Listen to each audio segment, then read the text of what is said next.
3 things that might make your horse buck, spook, trip, grumpy to tack up, strong in the hand, unsettled in the contact, lazy, struggle to engage from behind, or refuse a fence. 3 things that might make your horse buck. Pixie was an angel in her jump lesson on Saturday, jumping through the grids seemingly with ease. 11-year-old Jane was buzzing. But on Sunday in her flatwork lesson, she bucked every time she was asked for canter, and Jane suddenly found herself lacking confidence. What had changed? Think about whether your horse is fit enough to work hard 2 days in a row.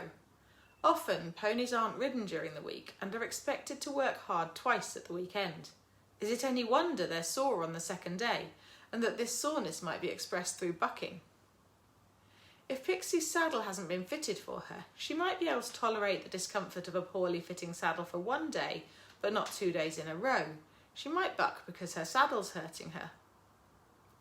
Perhaps Pixie has some mild arthritic changes in her hocks. She can overcome the discomfort when she's excited about jumping, but without the adrenaline as a painkiller, she bucks in her flatwork lesson the next day. 3 things that might make your horse spook. It's hard work for a horse to put in the effort required to spook, so it's not something you'd think a horse would naturally choose to do. Better to try and find out why he's doing it and to remove the cause, than to learn how to hang on. Some horses seem tense and are supposedly naturally spooky, but it's not natural for a horse to always be tense. Does your horse have something not working quite right inside, such as gastric ulcers or hindgut dysfunction? Is he sore in his saddle area, either because his saddle doesn't fit or because a mild lameness creates soreness in his back? Or is there pain in his sacroiliac region, which is often secondary to pain in one or both hind legs? Whatever the cause, your horse will be grateful to you for finding it, and riding your horse will be considerably more enjoyable, let alone safer. 3 things that might make your horse trip. An injury when your horse trips can be one of the worst. There's no warning and you're unable to protect yourself. This is why I'm so careful to discuss the issue if I notice a horse trip on trot up, or if the owner mentions tripping when I ask them about their horse. Old age is one of the most common causes of tripping, especially in front. As the horse gets older and stiffer, he's simply less able to move his body efficiently. Leaving your horse too long between shoeings can also lead to tripping, as his hoof grows longer. Something else that might cause your horse to trip could be forelimb lameness, often so low level that you don't notice the horse is lame, and often in both front feet, so there's no obvious limping. 3 things that might make your horse grumpy when you put his saddle on. Something that annoys me intensely is when I see someone telling their horse off for being grumpy when he puts his ears back and threatens them as they put his saddle on or do his girth up.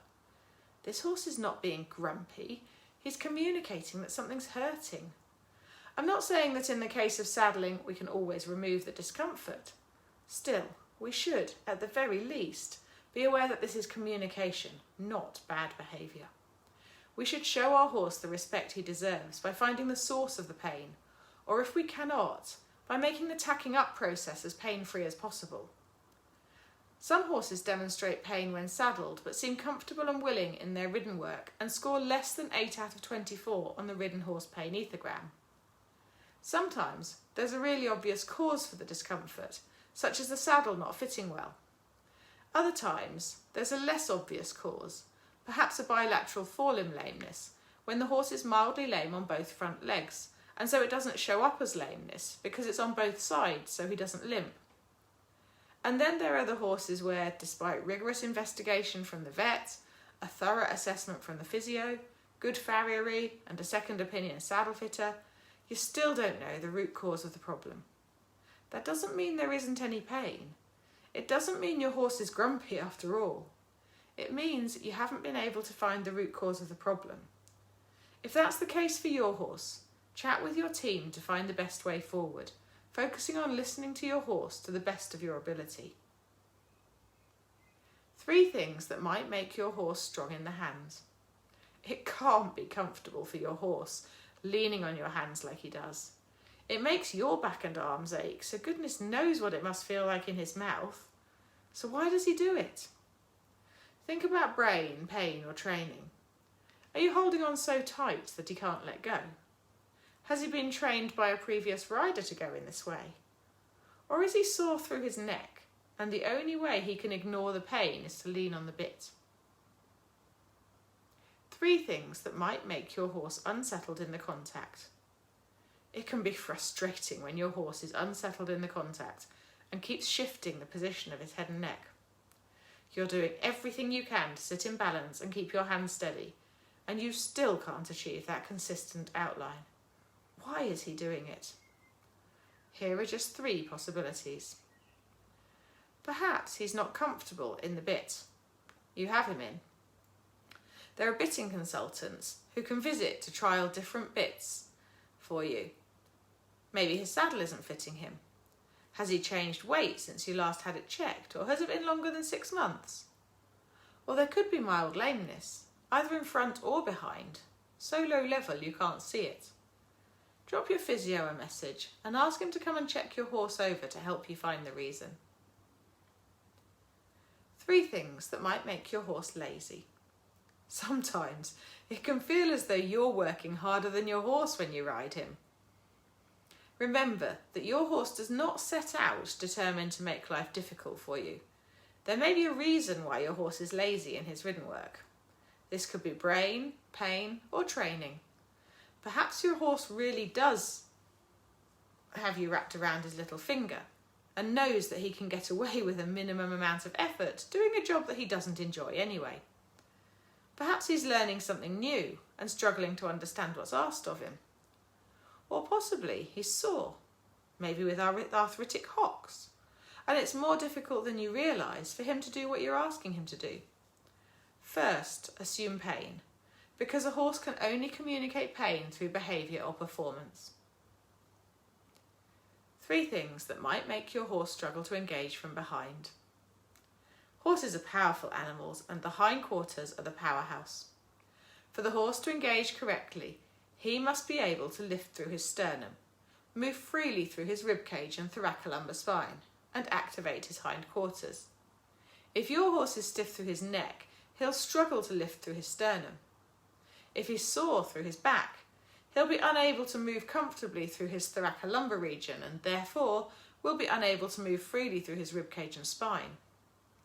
If your horse is sore or stiff in one or both hind legs, he cannot fully activate his hindquarters. Remember that if your horse is low-level lame in both hind legs, you won't see it as lameness because he's equally sore on both legs, so he won't limp. If you have any concerns, please get in touch with your vet or physio. 3 things that might make your horse refuse a fence. If your horse refuses to jump, likely something isn't right. Perhaps he had a bad experience in the past. Maybe you or he lack confidence and that's coming in through how you approach the fence. Or perhaps he's sore. A horse that has pain in both front feet will not be lame if he has the same level of pain in both legs. However, he will likely feel that soreness as he lands over a fence. This could make him reluctant to want to take off in the first place, which I'm sure you'll agree is understandable. So if your horse doesn't want to jump anymore, see if you can find out why, rather than assume he's being difficult. For news, views and exclusive deals, subscribe to my free newsletter. I'm Sue Palmer, aka the Horse Physio, specialising in the links between pain and behaviour in horses and focusing on prevention, partnership and performance. I'm an author, educator and award-winning Chartered Physiotherapist, promoting the kind and fair treatment of horses through empathetic education. You can find the Horse Physio on the web, on Facebook, on Instagram and on YouTube. I'd like you to be aware of my books, including Harmonious Horsemanship, which I co-authored with Dr. Sue Dyson, and my online courses, including horse massage for horse owners. Thank you for your interest in this post. I appreciate your time and am grateful you choose to spend it with me. If you found value in this article, please support me by liking, subscribing, following and sharing it on your favourite social media platform and turn on the relevant notifications for future content from the Horse Physio. Please also take a moment to subscribe to my newsletter. Your support means the world to me, and it helps me continue creating content that matters to you.